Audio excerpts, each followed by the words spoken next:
Welcome back. My guest is former Statistician General Dr. Pali Lehohla. Currently, he is Research Associate at Oxford Poverty and Human Development Initiative. And we're looking at the methodologies, the new way of thinking, and hopefully the influence that they'll bring to bear on influential forces in the world to help reduce levels of poverty. Now, the part of business in all of what we have spoken about, in a practical sense, what are you suggesting the business community should be doing?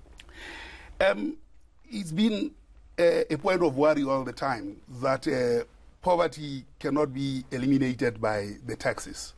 It doesn't mean that taxes should be put to waste and plunder like we have done in South Africa. No. It means that they have to be carefully used, but to resolve poverty issues, it's mobilizing from the billions to the trillions, because poverty can only be solved by people actively engaged in productive work. And they do so when they work in business, in the economy. However, the responsibility of business has always been to the extent that they have employees and the like, and government must see to it that it provides the basic cushions such as social grants. But I think the terrain is fast changing, and with this lens that we have created at Oxford, which looks at social entrepreneurship, we look at business as the ones who have to solve, to a large extent, matters poverty. Not exclusively, but put a hand in there. What happened is that in Costa Rica, the banking, one of the biggest banks there, wondered whether there are poor people in its bank. And then it asked OFI to look at this issue. And then we looked at this, and we found that 12% of the employees, in fact, are multidimensionally poor. Now, what action? Now, the course of action has been to engulf the entire society, business society in Costa Rica, to look at who are the poor in their businesses and what actions they have to take to address that. So that has the possibility of success of business getting involved in the elimination and the fight against poverty, SDG number 1, around eliminating poverty. And I think this lens has a lot of powerful prospects. And one of those has been that at the United Nations General Assembly, the presidents from Latin America have been identifying the multidimensional poverty index as a lens that helps them to identify the poor, enhance accountability, mobilize cabinet behind the fight against poverty as a united front. And this lens has helped to be a mobilizing agent and meeting all the three conditions I've talked about, that it is technically possible, it is probably financially viable, and it is politically mobilizing society. And therefore, by bringing this lens now to business, applying the same lens, then business can join forces to ensure this account. Let's bring it back to South Africa. The communities around mines, mining towns in South Africa, they seem to be the ones who carry the heaviest burden of poverty with attendant social problems.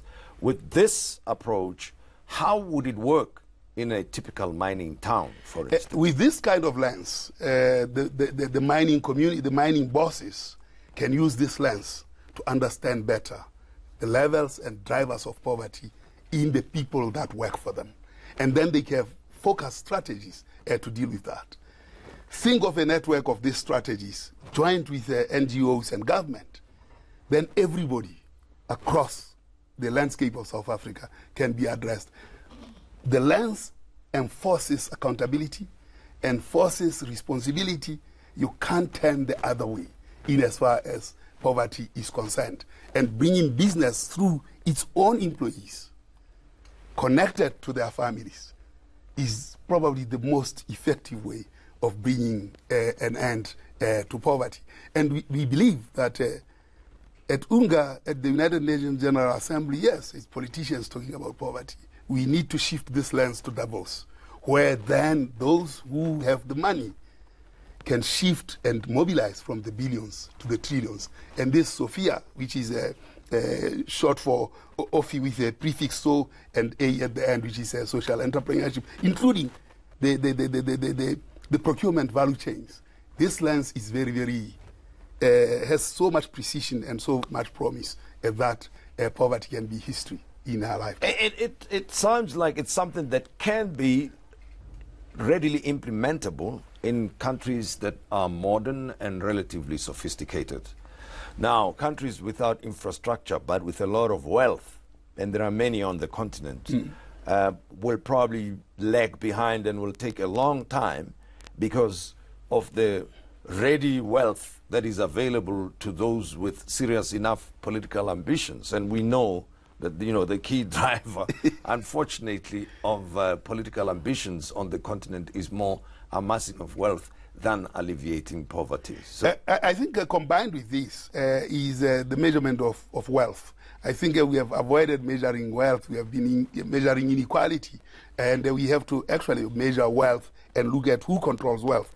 And in the era of information technology, the amassing of wealth has been so significantly different from the time before technology, because technology enables one person with an innovation to really amass quite a lot. Yeah. And the wealth measurement is one of those things that have to be, and this lens that I'm talking about is flexible enough to go into, shed light into those corners where people hide money and do all kinds of things. But the question of poverty, the way it's framed in South Africa, is more around the inequalities, right? Not necessarily the levels of poverty. Well, levels of poverty are very high, but the emphasis is placed on high levels of inequality. Are you seeking to address the same thing, or?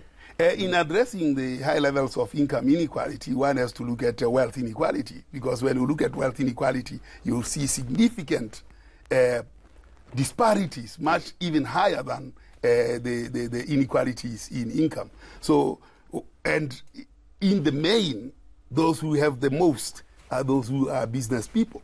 And by using this lens, we have to address these issues with the employees. It can also be an advocate for people like trade unionists and say, look, this is how poor we are. These are the circumstances in which we live at home. And management then begins to see, A, who has just gone through this door, is connected in this way to the poverty and is connected to us through that poverty. It creates a platform for mobilizing for social change. But here's again, in a political sphere, and you know, politicians and political organizations will tell you that this is an ideological battle.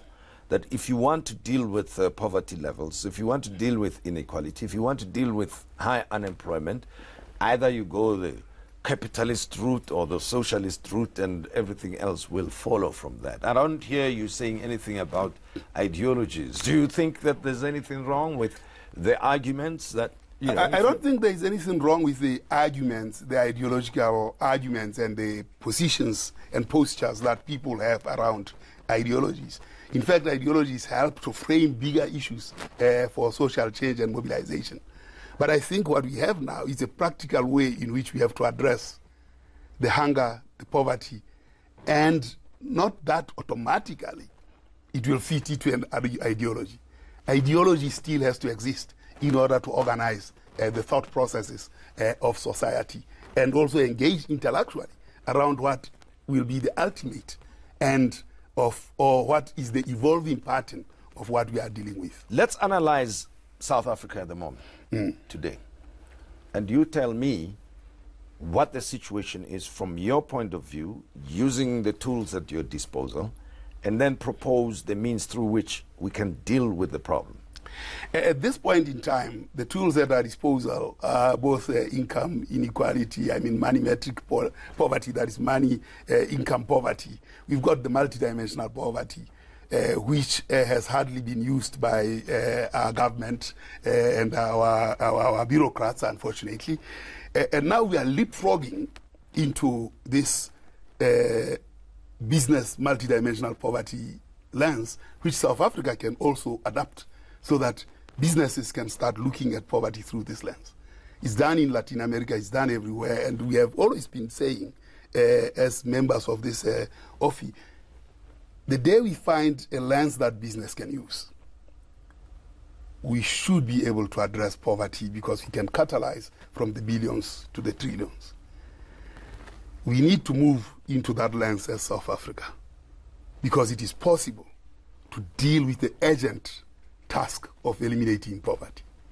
But policy makers, the bureaucrats, must start using these lenses and influencing and changing the policies that they have at their disposal. One of the things that I've been doing is to talk to corporates. What is emerging is that we haven't provided line of sight to them. Even with the data that we have, it doesn't provide line of sight because it's not in a storyline that gives them line of sight. And they need line of sight. Of course, they'll talk about political risk and all that. It's all and all that. It's part and parcel of line of sight. But what's the benefit to business? Because most of the time, business people reason from the point of view, what's in it for them? In other words, the bottom line for their respective businesses. Oh yes, I mean, the amazing thing, which is it's called social entrepreneurship. And of course, the issue of ideology comes in there. What is this social entrepreneurship? If you were to think about approaching things from a socialist point of view, of expropriation of profit, which is part of labor costs, or rather expropriation of labor from its rewards by those who own capital. I'll set that aside.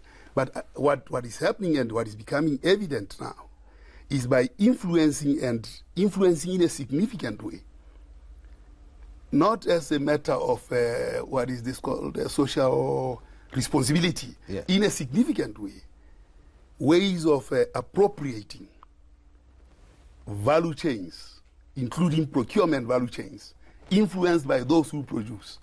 You can actually turn things around. And this lens feeds into those kinds of value chains and significantly show how then you can actually reduce poverty, first of your workers, but also poverty in society. I hope that the business organizations in the country make contact with you, Dr. Lehohla, and find out more about this. And it was a pleasure, as always, talking to you. Well, I thank the people at Oxford for really having gone into this groundbreaking exercise, and we should.